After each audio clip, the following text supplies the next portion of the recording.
ఒకప్పుడు బాగా తిట్టే హస్బెండ్ ఇప్పుడు పొగిడితే కూడా తట్టుకోలేకపోతే అవునా కదా. అంటే తిడతారని కాదు, ఎవరి వైఫ్ నీ హస్బెండ్ మెచ్చుకుంటారా అండి? ఎందుకంటే కొమ్ములు వస్తే నెక్స్ట్ ఉప్పు కారం ఎక్కువ వేసేస్తాం కూర నచ్చినా మెచ్చుకోరు, అవునా కదా. కానీ ఒక హస్బెండ్ చేత కానీ వైఫ్ చేత కానీ రికగ్నిషన్ తీసుకునే ఒక అవకాశం ఏదైనా ఉందంటే మాత్రం అది వెస్టర్స్ ప్లాట్ఫామ్. సార్ చెప్పిండ్రు కదా, సార్ ఇంకా సగం చెప్పిండ్రు. దాస్ గారు మాకన్నా ముందు స్టార్ట్ చేసిండ్రు. సార్ వెళ్ళమని చెప్పారు కానీ వెళ్ళలేదు మేము ఆ మీటింగ్కి. మేము నెక్స్ట్ ఇయర్ ఇప్పుడు మీరు ఏదైతే ఫస్ట్ టైం మీరు జాయిన్ అయ్యాక ఎఫ్ఆర్యూ ఫస్ట్ టైం ఎవరికి వచ్చింది?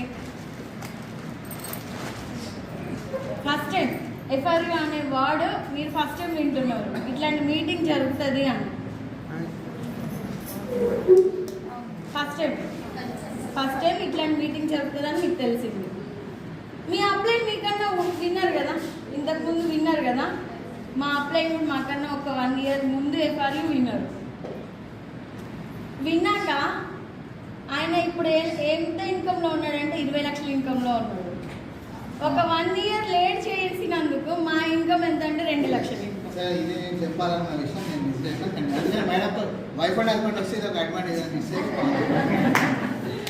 అంటే చూడండి 1 year లేట్ చేస్తే మాకేమైంది? ఎంత నష్టం చెప్పండి? నెలకి 18 లక్షలు నష్టమా కదా.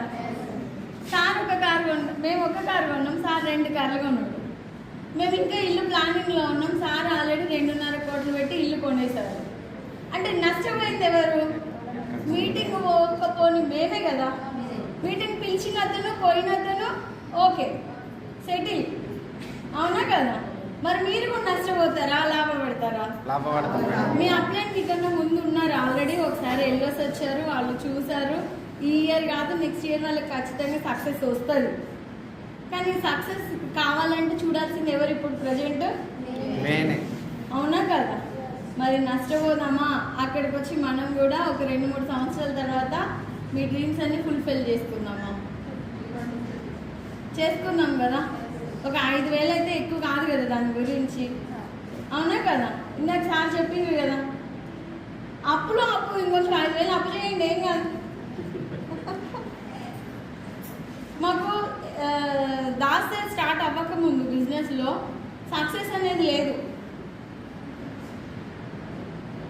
మేము అనుకున్నాం, ఒరే నాయన ఇంతకుముందు 50,000 ఆల్రెడీ 7 లక్షలు అప్పు చేపించింది ఈయన, మళ్ళీ వచ్చిండ్రు నాయన మళ్ళీ సరే ఎన్ని అప్పులు చేపిస్తారో అని.